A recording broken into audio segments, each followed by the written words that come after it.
YouTube. Guess what today is? Today is honey extracting day. This is the fall harvest that you see me pull just the other day. And it is beautiful. So yeah, got a lot of honey to extract, so let's get busy. Also, if you're new to my channel and you haven't hit that subscribe button, hit that subscribe button right now. Hit that notification bell so you get notified every time I post a new video, if you would. And be sure to smash that thumbs up button. Sure helps me out. So let's get on to the video. So in my previous video, you've seen me use a hot knife for uncapping this. We're not gonna do that this time. I actually bought, I already had a roller. I borrowed from a buddy, but I bought my own. And this is just an uncapping little tool, so you can kind of get the corners that you miss with that. We're not gonna use a hot wax knife. It's a lot of work. We don't have a lot of honey. I mean, we have quite a bit of honey, but it's not enough that we need a hot wax knife. So I guess I will show you what the new toy that I got that we will be using.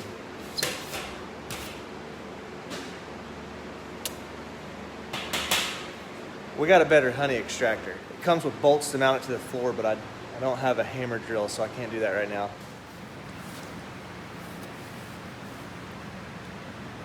It's not really how this tool is used, but that's how she's using it. What is it? I'm not the bee expert. You're supposed to use it to just kind of get in here and kind of clear the caps. But I guess poking it works too. All right, that one looks fully exposed. Let's get it in the honey extractor.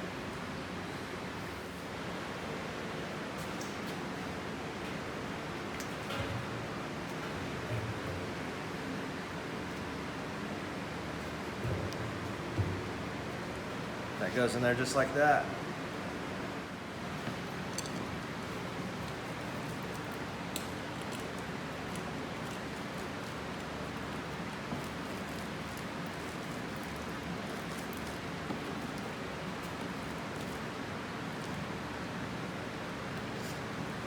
This one I really should just kind of take off.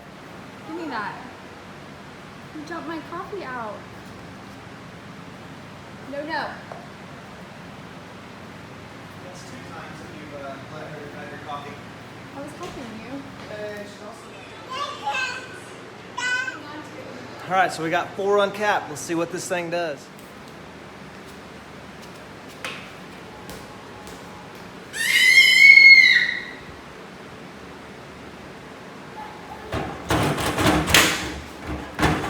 So the old Vivo honey extractor came with these little lag bolts. You mount in the concrete, and then this sucks up in here as you tighten it down. I want to mount it to the concrete, but I don't want to mount it to where the, I'll just show you.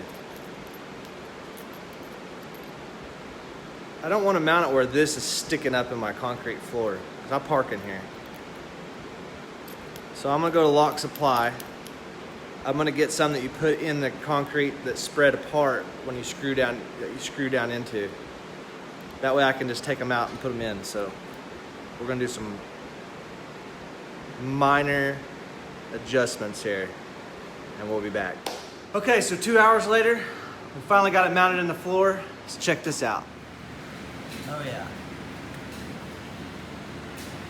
Shouldn't go anywhere now. Let's try this again. See what we got going on. The moment we've all been waiting for.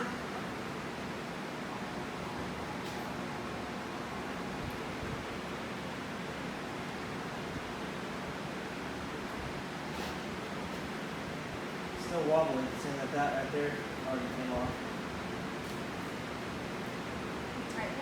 No, came off broke off the can.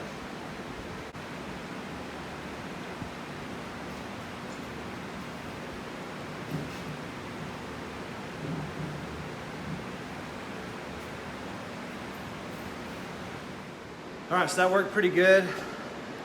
This is just a cheap honey extractor. It's gonna get me by for a while, but I'll have to re-weld one of the legs on. Not on, just tack it back on. Came off in one spot. I put a ratchet strap around it, so that'll hold it. But we're gonna flip the frames around and do the other side.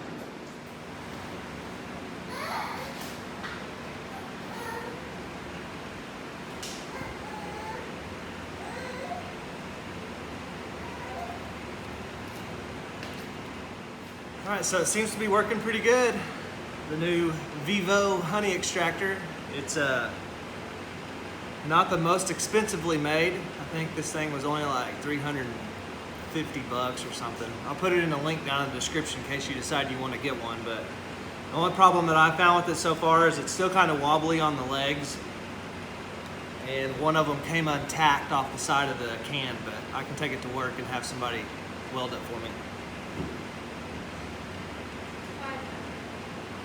Besides that, spinning it out. All right, so we got them all spun out, and we're gonna do the same with the rest. I'll show you how we're uncapping it over here next. Okay, so uncapping it's pretty easy. Just using this roller, rolling it across it.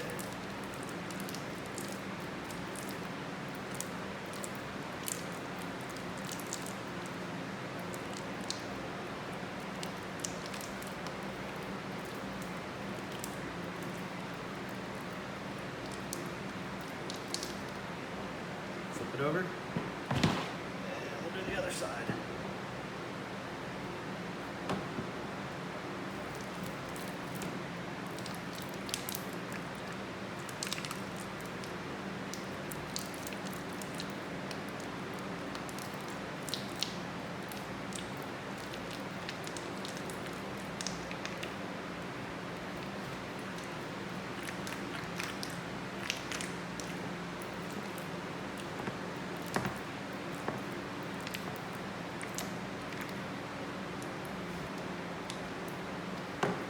We also got this right here, so you can come through here and scratch the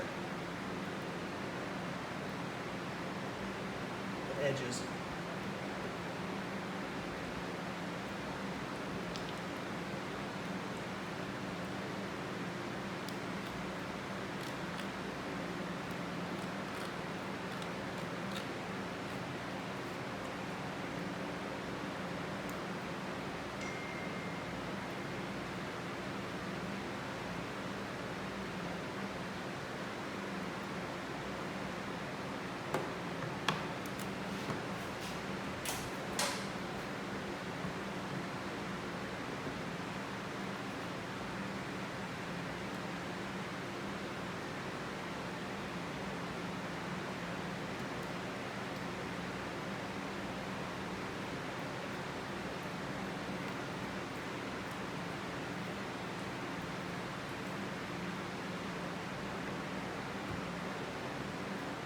All right, so basically that's it. That's all you do for uncapping.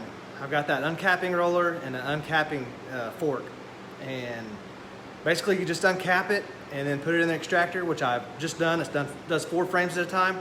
I'll show you the extractor one more time, and then after that I'll just show you the honey coming out, because basically it's just a repeat process for the next bunch of frames, because I got about 20 frames. So I'll finish up and show you what the final product is. Right now, I'll show you the honey spinning one more time.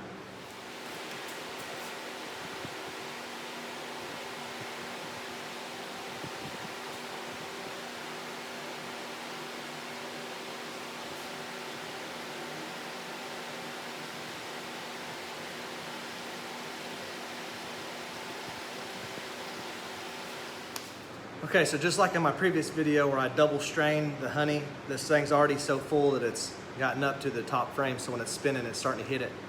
So we're gonna empty out the honey that's in here into the bucket, and I'll show you that right now. I double strain it, so this is my double straining method. I got a paint bucket, a paint strainer, and then I got the honey strainer, and you'll see. I'll show you what I got going on.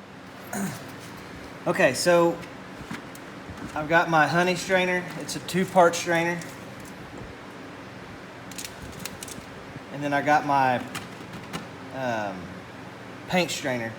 This is it's not dirty, it's just wax from last time. I didn't get it all out, but it ain't gonna hurt anything.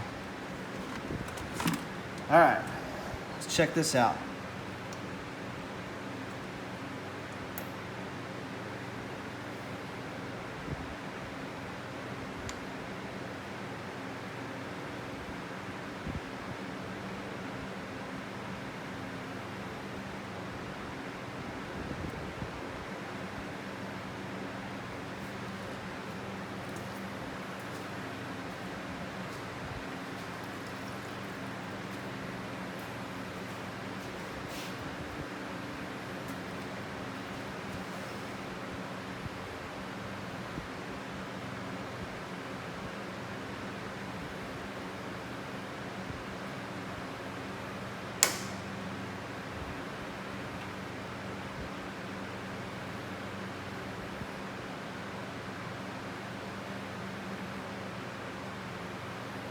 Okay, so just those few frames that we did,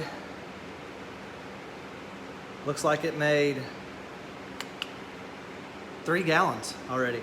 And we've still got a long ways to go. I'm extracting 2 right now. I found that doing 2 at a time, the wobble's not near as bad, so until I can figure something out on the base and get me a new base built, then I'll probably just do 2. But I got a guy that does stainless steel welding, so I'm gonna get a hold of him and see if he can fabricate something. I'll show him parts of this video and say, this just ain't gonna work. But I'm gonna get back to doing this. Basically, everything I'm doing is repetitive. There's no need in videoing it all. So I'll show you the end product. When we do the last one, I'll show you the final drop. So I'm gonna show you guys how I clean up my equipment after I'm done extracting honey. Check this out.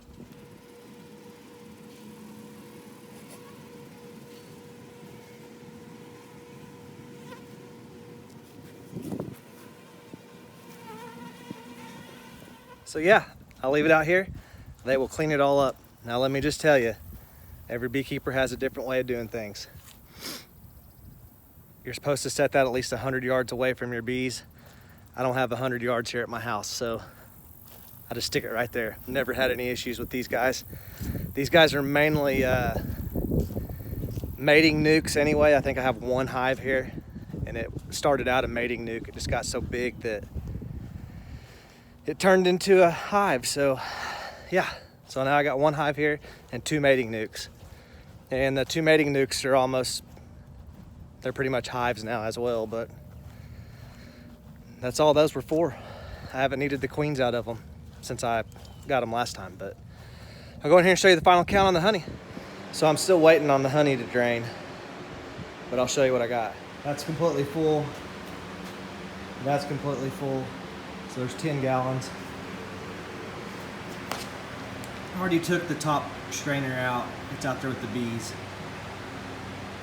This is still straining, but that